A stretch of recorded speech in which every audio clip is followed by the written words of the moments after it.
হঠাৎ করে আজকে লাইভে এসেছি আমার ফেসবুক থেকে। নর্মালি আমি তো এভাবে ফেসবুক লাইভে আসি না। আমি যেহেতু একটু ক্যামেরা শাই, প্লাস প্রয়োজন পড়েনি কখনো এভাবে লাইভে আসার। আজকে 2-3 দিন ধরে আমার কিছু ফ্রেন্ডসরা বলছে যে লাইভে যাও, গিয়ে যদি তোমার কিছু বলার থাকে তুমি বলো। এই জন্য আমার মনে হলো যে আমি আমার ফ্রেন্ডদের একটা এনগেজমেন্ট প্রোগ্রামে আজকে এসেছি, সাথে আয়াসও আছে।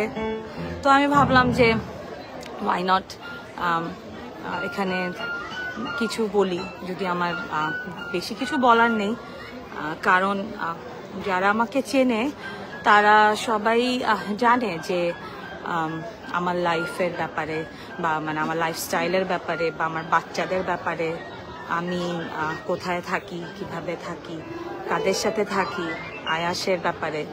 বাট যেহেতু একটা সিম্পল ভিডিও আয়াসের বাবার, যেটা আসলে আয়াসের বাবা হয়তো খুব খুশিতেই হয়তো ভিডিওটা আপলোড করেছে, কারণ এটা তার কাছে হয়তো মনে হয়েছে যে অনেকদিন পর ছেলের সাথে দেখা হয়েছে, ছেলে খুশিতে কান্না করেছে। এটা অ্যাজ সিম্পল অ্যাজ দ্যাট। সেই খুশি থেকে হয়তো সে ভিডিওটা আপলোড করেছে। বাট ভিডিওর পরবর্তীতে এতটা নেগেটিভিটি হবে এটা হয়তো সে ভাবেনি। ভাবলে অবশ্যই এই ভিডিওটা আপলোড করতো না। যাই হোক, ভিডিওটা দেখার পর আমারও মনে হয়েছে যে আয়াসকে যে যতটুকু আমরা চিনি, সবাই আমরা জানি আয়াস একটু সফট প্রকৃতির। জন্মের পর থেকেই ও এরকম। ও খুব সহজেই মানুষের জন্য, অনেক মায়া যেহেতু, খুব সহজেই মানুষের জন্য কেঁদে ফেলে।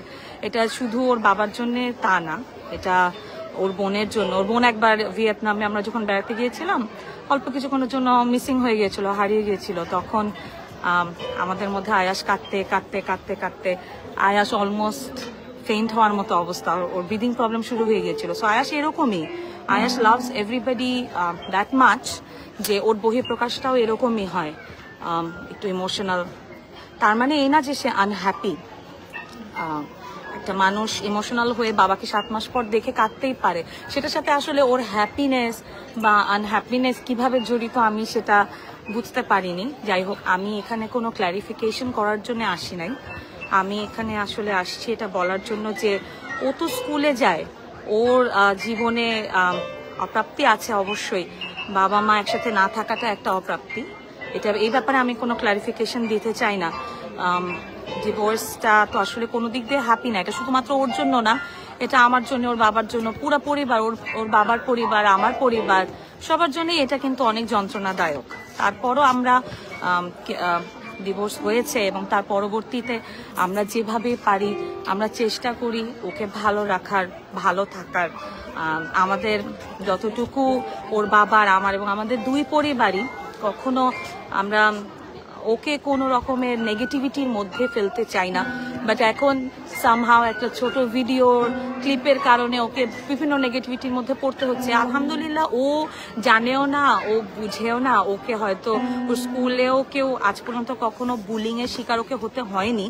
বাট আমি এতটুকুই বলবো যে আয়াস খুব হ্যাপি একটা কিড। আয়াস আমার সাথেই থাকে। আমার ওর যেদিন থেকে আমি ওকে পৃথিবীতে আমি ফিল করেছি যে ও এসেছে আমার পেটে, ওই দিন থেকে আজ পর্যন্ত আয়াস আমার সাথেই, আমার ছায়ার মতো, আর আমি ওর ছায়ার মতো। ওর বাবাও ওকে খুব ভালোবাসে।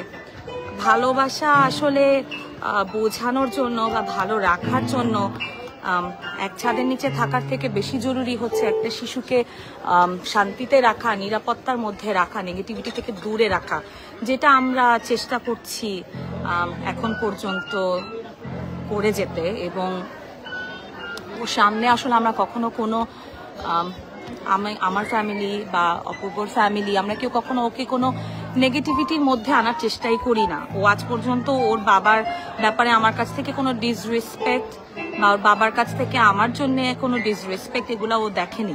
এই জন্য হয়তো এখন অনেক সরল, ওর মধ্যে এখন